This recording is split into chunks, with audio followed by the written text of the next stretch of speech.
Mi esposa dijo que lo tenía todo y yo era inútil. Una hora después, le rogó a mi abogado que no presentara las pruebas de su infidelidad en el tribunal. Pero lo que hizo él, dicen que las palabras pueden ser más afiladas que cualquier cuchilla. Nunca comprendí cuán cierto era eso hasta el día en que mi esposa me miró fijamente y dijo con la voz más fría: lo tengo todo, y tú no sirves para nada. En ese momento, algo dentro de mí se rompió, pero por fuera, me mantuve completamente calmado. Déjame darte un poco de contexto. Su nombre era Sofía y el mío era Ricardo. Llevábamos 12 años casados. Pensé que habíamos construido nuestra vida desde cero. Cuando nos conocimos, Sofía no tenía nada. Estaba terminando la universidad, incierta sobre el futuro, y yo ya estaba invirtiendo fuertemente en mi carrera en logística. Largas horas, noches en la carretera, todo para que algún día no tuviéramos que preocuparnos por el dinero. En ese entonces, ella era dulce, agradecida, y me decía cuánto admiraba mi esfuerzo. Prometía que algún día me lo devolvería. Una década después, la situación era muy diferente. Vivíamos en una casa cómoda, conducíamos un coche nuevo y teníamos una buena suma de dinero en el banco. Sofía llevaba una vida de lujo, con ropa de marca, cenas en restaurantes caros y días en spas con sus amigas, todo pagado por el hombre al que acabaría llamando inútil. Con el tiempo, su actitud cambió. Al principio, eran pequeñas bromas sobre lo cansado que estaba siempre, o cómo yo no tenía la misma cultura que los maridos de sus amigas, que trabajaban en finanzas o abogacía. En cenas familiares, hablaba de los viajes y la ropa que tenía, pero nunca mencionaba mis sacrificios que lo hicieron todo posible. Empezó a tratarme menos como un compañero y más como un accesorio, el hombre que cargaba las maletas, pagaba las cuentas y estaba de acuerdo con todo lo que ella decía sobre su propia vida. Traté de ignorarlo, pensando que quizás era estrés, pero en el fondo, empecé a notar señales preocupantes. Siempre estaba pegada al teléfono, sonriendo ante mensajes que no podía explicar. Sus noches con amigas se hicieron más frecuentes, y volvía a casa tarde, oliendo a un perfume que no era el suyo. Cuando le preguntaba si todo estaba bien, ella ponía los ojos en blanco y me llamaba paranoico. Lo dejé pasar porque no quería ser el marido inseguro, pero la sensación de incertidumbre en mi estómago no desaparecía. El punto de ruptura llegó una noche, en la sala de estar. Acababa de llegar de un turno de 12 horas en el depósito. Me dolía la espalda, mis manos estaban sucias, y todo lo que quería era darme un baño y descansar. Pero Sofía estaba impecable, maquillada, peinada, lista para salir. Le pregunté si era otra cena con sus amigas. Ni siquiera me miró cuando respondió: sí, no me esperes despierto. Fue un error. Pero pregunté algo que venía guardando por semanas. Sofía, ¿al menos valoras lo que hago? ¿Al menos ves cuánto sacrifico para que podamos tener esta vida? Ella se giró hacia mí con una expresión que jamás olvidaré. No estaba enojada ni triste, solo fría y aburrida, y entonces pronunció las palabras que me golpearon como un puñetazo en el estómago. Lo tengo todo, Ricardo. La casa, la ropa, el coche, todo. ¿Y tú? Tú no sirves para nada. La palabra inútil resonó en mi mente. Quería gritar, lanzar algo, hacer que se tragara esas palabras, pero en lugar de eso, me quedé paralizado. Mi pecho ardía y mi garganta se cerró, pero no le di la satisfacción de verme derrumbarme. Solo asentí y dije en voz baja: está bien. Luego me levanté, subí las escaleras y me encerré en el dormitorio. Miré al techo, repasando todos los sacrificios que había hecho, los cumpleaños perdidos, las vacaciones canceladas para pagar la hipoteca, las veces que me quedé sin ropa nueva o sin salir a comer para que ella pudiera tener lo que quisiera. Y ahora, después de todo eso, no servía para nada a sus ojos. Pero lo más extraño es que, mientras una parte de mí se sentía destruida, otra parte se despertó. Fue como si un interruptor se hubiera encendido. Si ella pensaba que yo no servía para nada, está bien, la dejaría pensar eso, pero no me quedaría de brazos cruzados, permitiendo que me humillara, me tratara como basura y posiblemente me engañara sin consecuencias. Esa noche, me hice una promesa a mí mismo: no explotaría de ira, no rogaría, no intentaría reconquistarla. En cambio, me mantendría calmado, en silencio, y la dejaría caer en la trampa de su propia arrogancia. Los días que siguieron fueron difíciles. Ella actuó como si nada hubiera pasado, continuando con sus compras, saliendo con sus amigas y quedándose pegada al teléfono hasta tarde. Yo mantuve la cabeza gacha, seguía yendo a trabajar, seguía pagando las cuentas, seguía haciendo lo que tenía que hacerse, pero por dentro estaba construyendo un plan, una estrategia silenciosa. Un detalle llamó mi atención. Ella se estaba volviendo más audaz. Dejó de esconder el teléfono cuando recibía mensajes. Una vez, capté la previsualización de un mensaje. No era de una amiga, Era de un hombre. No la confronté. En lugar de eso, memoricé el número. Mi mano temblaba mientras lo escribía, pero mi cara no mostraba nada. Ella pensaba que yo seguía siendo el mismo hombre pasivo. No tenía idea de lo que se avecinaba. Cada insulto que me lanzaba después de eso no me afectaba de la misma manera. Tenía una armadura ahora, porque sabía algo que ella no sabía. No era inútil. Estaba siendo paciente. Estaba observando, y cuando llegara el momento adecuado, demostraría que toda su arrogancia podía desmoronarse justo delante de sus ojos. Esa primera noche, sin embargo,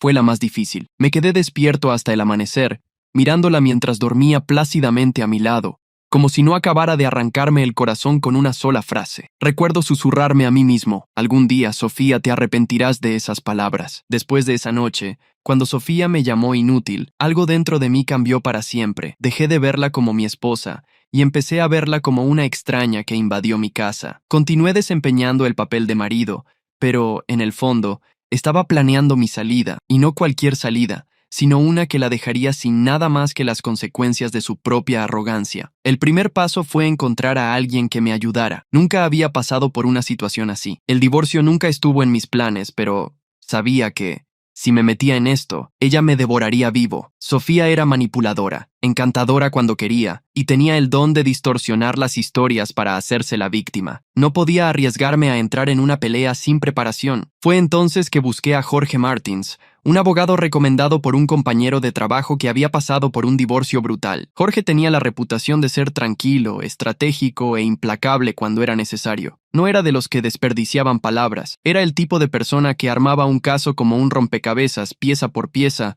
hasta que no hubiera escapatoria. La primera vez que me senté frente a él en su oficina, le conté todo. Cómo me despreciaba, cómo vivía a expensas de mi trabajo, cómo sospechaba de una infidelidad. Él no puso cara de shock o de juicio. Solo se reclinó, tomó un sorbo de café y dijo: si realmente quiere hacer esto, Ricardo, vamos a necesitar pruebas, pruebas concretas, no sospechas, no suposiciones.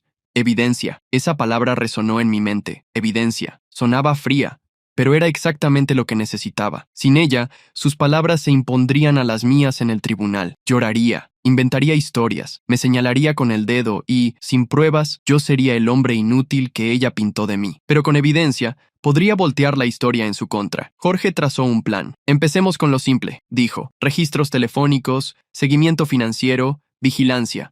No la confronte, no deje que sepa que sospecha, deje que siga pensando que es intocable. Y eso fue exactamente lo que hice. Llegué a casa esa noche y miré a Sofía de manera diferente. Ella pensó que yo todavía estaba destrozado, todavía aturdido por sus palabras. Ella andaba por la casa, pegada al teléfono, saliendo vestida como si tuviera 20 años de nuevo. Yo me mantuve calmado, le daba un beso en la mejilla cuando salía. Estaba de acuerdo cuando me daba excusas, pero detrás de esa cara tranquila, yo estaba trabajando con Jorge. Comenzamos con los registros telefónicos. A través de canales legales, Jorge consiguió acceso a los registros de llamadas de ella. El mismo número que yo había memorizado apareció repetidamente, tarde por la noche, temprano por la mañana, largas conversaciones que duraban horas. No era una amiga, era un hombre. Luego vino el seguimiento financiero. Esta parte dolió más.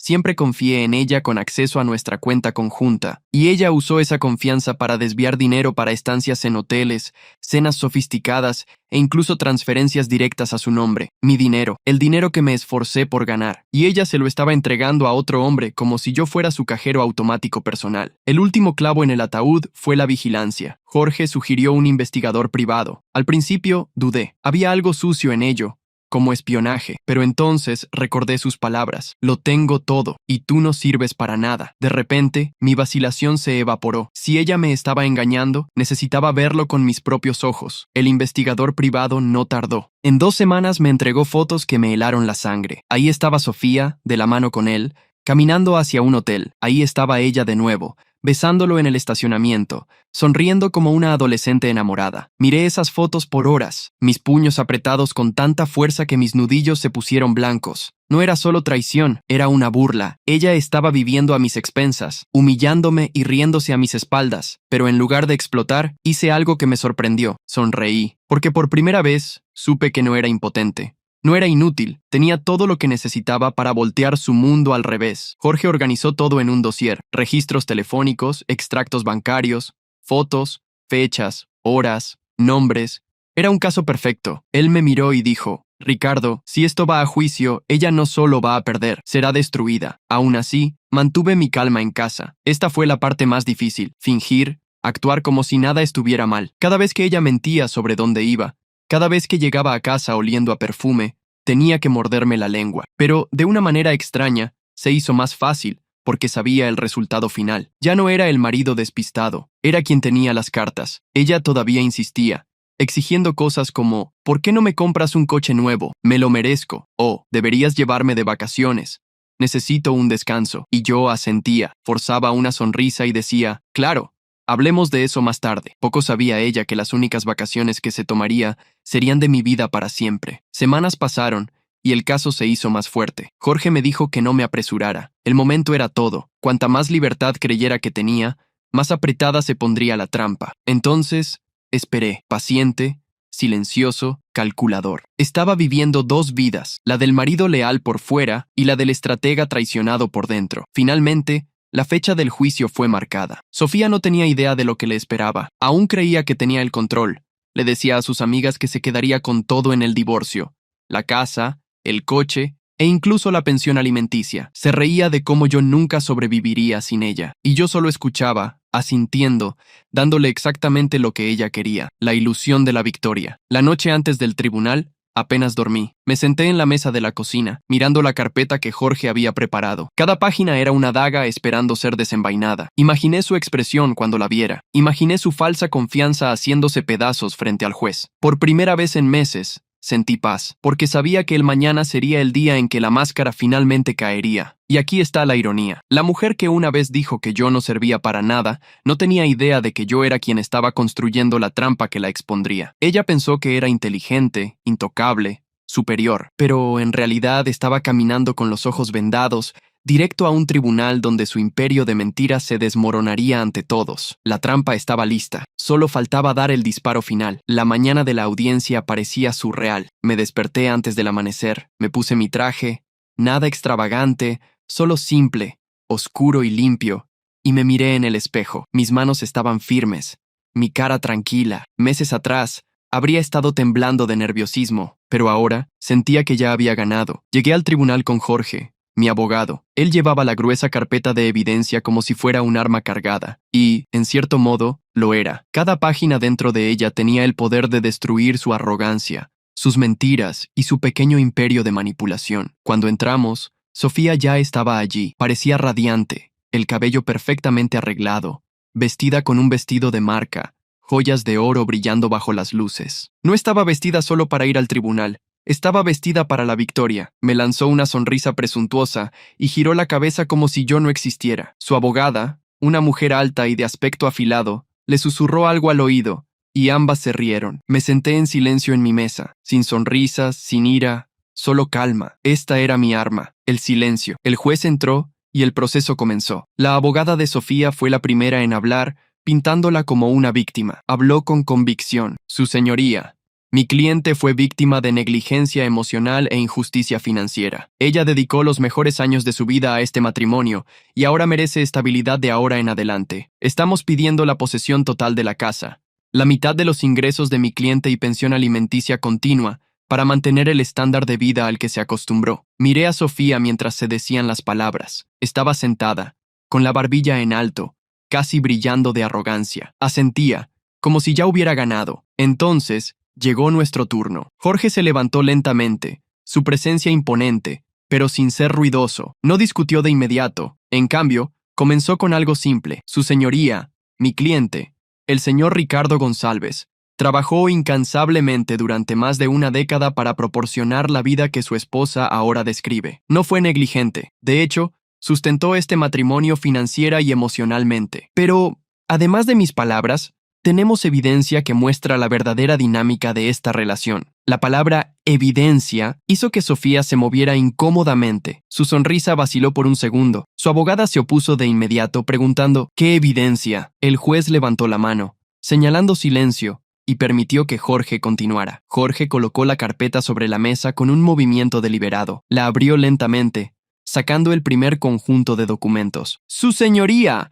Tenemos registros telefónicos que muestran repetidas comunicaciones entre la señora González y otro hombre durante las últimas horas de la noche. Sofía se congeló. Trató de mantener su rostro neutral, pero su mano agarró el borde de la mesa con fuerza. Jorge continuó. También tenemos extractos bancarios que indican que los fondos de su cuenta conjunta, fondos ganados exclusivamente por el señor González, fueron usados para estancias en hoteles, cenas elegantes y transferencias directas a ese mismo hombre. El tribunal se quedó en silencio. Incluso el juez se inclinó ligeramente hacia adelante, con las cejas arqueadas. La abogada de Sofía se levantó. Objeción. Esto es irrelevante para el acuerdo de divorcio. Pero antes de que pudiera terminar, Jorge sacó una pila de fotos. Y finalmente, tenemos evidencia fotográfica de la señora González teniendo una aventura extramatrimonial con este hombre. Él levantó las fotos, una por una. Sofía besándolo en un estacionamiento, entrando a un hotel de la mano, riendo en sus brazos. Fue en ese momento que Sofía se derrumbó. Se inclinó hacia adelante,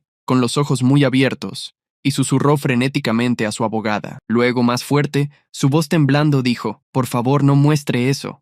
Por favor». El tribunal se agitó con susurros. Las personas que esperaban un caso de divorcio típico ahora estaban viendo un drama real desarrollarse. El juez golpeó el mazo para ordenar. «Señora González», dijo el juez con firmeza, «tendrá su oportunidad de hablar. Siéntese». Sofía se sentó, pero estaba temblando.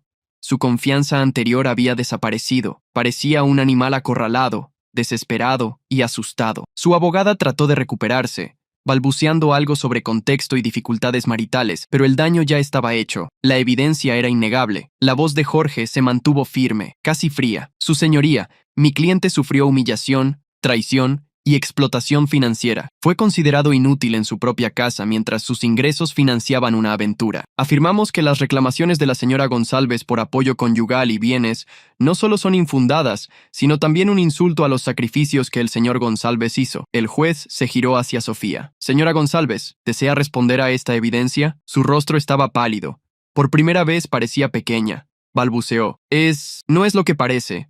Él no era serio». Su voz se quebró. «Ricardo, por favor, no dejes que muestren más». Fue entonces que finalmente hablé. Hasta ese momento, había estado en silencio, dejando que Jorge se encargara de todo. Pero escucharla rogar, escucharla decir mi nombre como si yo debiera protegerla después de todo lo que ella había hecho, eso encendió algo en mí. Me levanté lentamente, la miré directamente y dije con una voz tranquila y firme: «Sofía, una vez me dijiste que yo era inútil. Hoy, todos en esta sala ven la verdad. Y no soy yo quien no sirve para nada». El juez golpeó el mazo nuevamente, silenciando los susurros. Respiró hondo y pronunció sus palabras con peso. «Con base en la evidencia presentada, el tribunal niega todas las reclamaciones hechas por la señora González para pensión alimenticia y bienes. Los bienes conyugales permanecerán con el señor González. Señora González, usted saldrá de este tribunal sin ninguna de las reclamaciones que hizo». El sonido de ese mazo resonó como un trueno. Sofía se cubrió la cara con las manos. Sus hombros temblaban mientras lloraba en silencio. La mujer que entró en el tribunal vestida como una reina salió como una mendiga. Yo no me alegré. No le di una sonrisa de desprecio. Simplemente tomé mis cosas, le estreché la mano a Jorge y salí con la cabeza en alto. Por primera vez en mucho tiempo, me sentí libre. El eco del mazo aún resonaba en mis oídos cuando salí de ese tribunal. Pero no fue solo la voz del juez lo que quedó en mi cabeza. Fue la expresión de Sofía cuando las pruebas fueron reveladas. El pánico en sus ojos. La forma en que su voz se quebró cuando suplicó que no se mostrara. Esa imagen nunca me abandonará. Durante meses, se pavoneó, llamándome inútil, tratándome como un accesorio en su estilo de vida. Y en una sola tarde, frente a un juez, abogados y extraños, su máscara fue arrancada. Recuerdo pasar por su mesa al salir. Ni siquiera levantó la vista. Estaba con la cabeza entre las manos, el maquillaje corrido, los hombros temblando. Su abogada le dio una palmada en el brazo, susurrándole algo, pero no importaba. La lucha había terminado, y todos en esa sala lo sabían. Afuera, el aire se sentía diferente, más ligero. Por primera vez en años, sentí que podía respirar libremente. Jorge me entregó una copia de la decisión del juez y dijo: «Ahora eres un hombre libre, Ricardo. Ella no puede tocar tus bienes, tus ingresos o tu futuro». Le estreché la mano con firmeza. «Gracias. Hiciste más que solo ganar un caso. Me devolviste mi dignidad». Pero la historia no terminó en las puertas del tribunal. La exposición no se confina entre cuatro paredes, se propaga, y la exposición de Sofía se propagó rápido. Cuando llegué a casa, La noticia ya había llegado a su círculo de amigos. La gente habla, los empleados del tribunal cotillean, los abogados comparten historias, y en poco tiempo los detalles se filtraron, las fotos, los mensajes, los estados financieros, todo se convirtió en combustible para los chismes. Y esos amigos de los que ella siempre se jactaba, aquellos que pensaba que admiraban su vida perfecta, se distanciaron de la noche a la mañana. Una de sus amigas más cercanas, Marina, me llamó una semana después. No había hablado con ella en meses, pero sonaba casi arrepentida. Ricardo, no tenía idea de que era tan malo. Sofía siempre nos decía que no te importaba ella, que eras perezoso. Le creímos. Ahora, viendo la verdad en el tribunal, lo siento mucho. Le di las gracias, pero por dentro sentí algo más profundo, alivio. Sus mentiras no solo fueron expuestas para mí, fueron expuestas para todos. Su familia tampoco se salvó. Sus padres, que siempre habían sido escépticos conmigo, de repente se quedaron callados. Ellos también creyeron su versión de los eventos. Ahora, ni siquiera podían mirarme a los ojos cuando nos cruzábamos. Uno de sus primos incluso me envió un mensaje al celular. Hombre, ella realmente se equivocó feo. No te merecías eso. Era un consuelo extraño, pero probó lo que yo sabía todo el tiempo. La verdad siempre acaba saliendo a la luz. En cuanto a Sofía, su caída fue rápida. El amante por quien ella lo arriesgó todo la abandonó. La misma noche de la audiencia, él dejó de contestar sus llamadas. ¿Por qué? Porque hombres como él no se quedan cuando el dinero se acaba. Ella estaba financiando su estilo de vida con mi sudor y mis largas horas de trabajo. Cuando esa fuente se secó, su interés también se secó. Más tarde, descubrí por un conocido en común que él había seguido adelante en pocos días. Ya estaba saliendo con otra persona, publicando fotos como si Sofía nunca hubiera existido, y ella se quedó mirando la pantalla de un celular vacía, esperando por respuestas que nunca llegarían. Financieramente, el golpe fue duro. Sin acceso a mis ingresos, ella no podía mantener el estilo de vida que ostentaba. Nada más de cenas de lujo, nada de ropa de marca, nada de fines de semana en spas. Pasó de jactarse de sus compras a vender algunos de sus bolsos en línea solo para pagar el alquiler. Emocionalmente, sin embargo, fue ahí donde llegó la verdadera exposición. Su reputación estaba destruida. Todos los que una vez la admiraron ahora susurraban sobre ella. La mujer que andaba por ahí diciéndome que yo no servía para nada era ahora la persona que era criticada o, peor aún, ridiculizada. Y aquí está el punto. No tuve que mover un dedo. No me jacté, no publiqué nada, no propagué la historia. Me quedé en silencio porque la evidencia hablaba más alto de lo que yo jamás podría. El silencio se convirtió en mi venganza. Un mes después del juicio, apareció en mi casa. No la había visto desde la decisión. Parecía diferente. La confianza había desaparecido. El cabello estaba desordenado. Su ropa estaba arrugada. Parecía más pequeña de alguna manera, como si la vida la hubiera presionado. Cuando abrí la puerta, intentó sonreír, pero sus ojos estaban llorosos. Ricardo, por favor, ¿podemos hablar? Me quedé allí, apoyado en el marco de la puerta, calmado, distante. ¿Sobre qué, Sofía? Ella se mordió el labio, las lágrimas corriendo por su rostro. Cometí un error. No quise decir eso cuando te llamé inútil.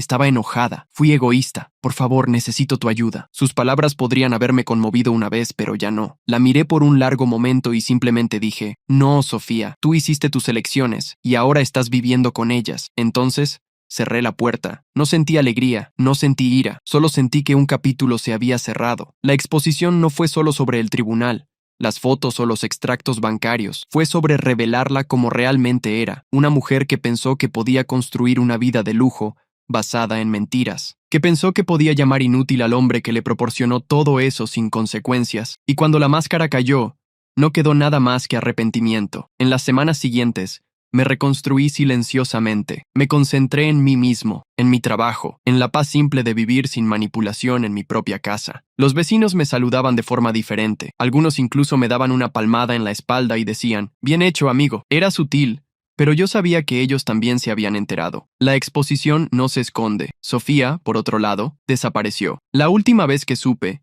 estaba en un pequeño apartamento al otro lado de la ciudad, trabajando en un empleo de medio tiempo, solo para sobrevivir. Sus amigos se alejaron, su familia dejó de invitarla a reuniones, y el amante por quien ella lo arriesgó todo, ni siquiera la reconocía más. Y yo, cada vez que pensaba en esa noche, cuando ella me llamó inútil, sonreía, porque al final, sus propias palabras se convirtieron en su ruina. Ella se expuso mucho antes de que mi abogado mostrara esas fotos. Todo lo que hicimos fue sostener un espejo. El día después del juicio, me desperté con una sensación extraña. Durante años, mis mañanas habían estado llenas de estrés, preguntándome cuál sería el humor de Sofía, qué insulto me lanzaría, qué excusa inventaría para salir de nuevo. Pero esa mañana la casa estaba silenciosa, ningún sonido de pasos en el suelo de madera, ninguna nube de perfume flotando en el aire, ninguna voz despectiva llamándome aburrido o inútil, solo silencio. No era soledad, era paz. Al principio parecía surreal. Iba a la cocina, medio esperando ver su celular dejado en el mostrador vibrando con mensajes de ese hombre, pero no había nada. Abrí el refrigerador y me di cuenta de que, por primera vez, podría llenarlo con lo que yo quisiera, no con bocadillos orgánicos caros que ella nunca terminaba, o botellas de vino que exhibía para sus amigos, solo comida simple para mí. Las pequeñas cosas empezaron a parecer lujos que me fueron negados por tanto tiempo. Mientras tanto, la vida de Sofía se desintegraba rápidamente. Perder en el tribunal no fue solo una derrota legal, fue el comienzo de una caída libre, sin pensión alimenticia, sin acceso a mis ingresos. Tuvo que enfrentar la realidad de vivir con sus propias posibilidades, y la verdad es que ella no tenía ninguna. Se mudó a un pequeño apartamento de una habitación en las afueras de la ciudad, el tipo de lugar que ella una vez habría despreciado. Lo sé porque un amigo de un amigo la vio allí y me dijo, hombre, se veía miserable, sentada en los escalones, fumando como si no tuviera nada más, y no lo tenía. La ropa de marca empezó a venderla en línea, las joyas caras, empeñadas. La misma mujer que una vez se jactó de tenerlo todo, ahora estaba negociando por calderilla. Peor aún, su amante la abandonó por completo. Ninguna llamada, ningún mensaje, ni siquiera un adiós. Él la había drenado de lo que podía, y cuando el dinero se acabó, el afecto de él también. Ella aprendió de la manera más difícil el tipo de hombre que había elegido en lugar de mí. Yo no me jacté, no busqué actualizaciones sobre su vida, pero las noticias se propagaron, y todas las historias que escuché pintaban el mismo cuadro. Una mujer que pensó que podía jugar con la vida de las personas, ahora estaba atrapada sola, sosteniendo los fragmentos del imperio que construyó sobre mentiras. Pasaron meses. Me concentré en mí mismo. Rescaté pasatiempos que había abandonado años atrás. Pescar los fines de semana, arreglar mi coche antiguo, incluso unirme a un grupo de carrera local. Y poco a poco, sentí que estaba volviendo a ser yo mismo. La gente lo notó. Un compañero de trabajo dijo que me veía más sano, más ligero. Mi hermana me dijo, sonríes más ahora, Ricardo. Es como si estuvieras libre. Ella tenía razón. Entonces, una noche, unos 6 meses después del juicio, mi celular sonó. No reconocí el número al principio. Cuando contesté, todo lo que escuché fue una voz temblorosa. Ricardo, soy yo, Sofía. Me quedé en silencio por un momento, dejando que las palabras flotaran en el aire. Finalmente dije, ¿qué quieres, Sofía? Ella se derrumbó de inmediato. Lo siento mucho. Estaba equivocada sobre todo. No quise decir eso cuando te llamé inútil. Estaba enojada, fui egoísta. Por favor, te necesito. Podía oírla llorar, la desesperación en su voz. Ella no era la mujer arrogante de antes. Parecía rota. Pero aquí está el punto. Sus lágrimas no me conmovieron. Ya no. Meses atrás, habría dado cualquier cosa por oírla decir que lo sentía. Pero ahora era demasiado tarde. Sofía, le dije con calma, cuando me dijiste que yo no servía para nada, algo dentro de mí murió. Y ese día en el tribunal, cuando nos suplicaste que no mostráramos la evidencia, algo más sucedió. Me di cuenta de que no te debo nada, ni perdón, ni dinero, ni siquiera mi atención. Tú hiciste tus elecciones. Ahora estás viviendo con ellas. Ella sollozó más fuerte. Por favor, Ricardo, no puedo hacer esto sola. No tengo nada. Sus palabras flotaron en el aire. No tengo nada. La misma mujer que una vez dijo, lo tengo todo y tú no sirves para nada. Ahora estaba admitiendo que no tenía nada. Era casi poético, pero no dejé que la satisfacción se notara en mi voz. Simplemente dije, ese no es mi problema, y colgué. Nunca más contesté sus llamadas. Eventualmente, ella dejó de intentarlo. Las consecuencias no fueron solo sobre su caída, fueron sobre mi renacimiento. Aprendí que, a veces, la mejor venganza no es gritar o contraatacar, es el silencio. Es irse con la dignidad intacta mientras la otra persona se ahoga en el lío que ella misma creó. Con el tiempo, construí una nueva rutina. Encontré paz en las pequeñas cosas. Desayuno en el balcón, fines de semana pasados con la familia, noches en las que la casa estaba tranquila porque no había nadie allí para despreciarme. Incluso empecé a salir de nuevo, despacio, con cautela, y por primera vez en años sentí lo que es ser valorado por quien soy, no por lo que ofrezco. En cuanto a Sofía, su historia quedó en segundo plano. De vez en cuando, Escuchaba un rumor. Alguien la vio trabajando en una boutique. Otra persona dijo que estaba alquilando el coche solo para pagar las cuentas. Cada historia parecía un capítulo más del mismo libro. Arrepentimiento. ¿Y yo? No miré hacia atrás. No necesité hacerlo porque, al final, yo no era el inútil. Yo era el que se levantó, se mantuvo paciente y dejó que la verdad hiciera su trabajo. Esa es la cuestión sobre la traición. Expone a las personas. Quizás no de inmediato, pero eventualmente. Y cuando el polvo se asentó, ella se quedó solo con el arrepentimiento, mientras yo me quedé con algo que ella nunca podría quitarme. ¿Qué harías si estuvieras en mi lugar? Realmente quiero saber tu opinión aquí en los comentarios. Y si te gustó mi historia, te invito a suscribirte al canal, dejar tu me gusta en el botón del pulgar hacia arriba, eso me ayuda mucho. También comparte con más personas. Tu participación es muy importante para mí. Cuento contigo, ¿ok?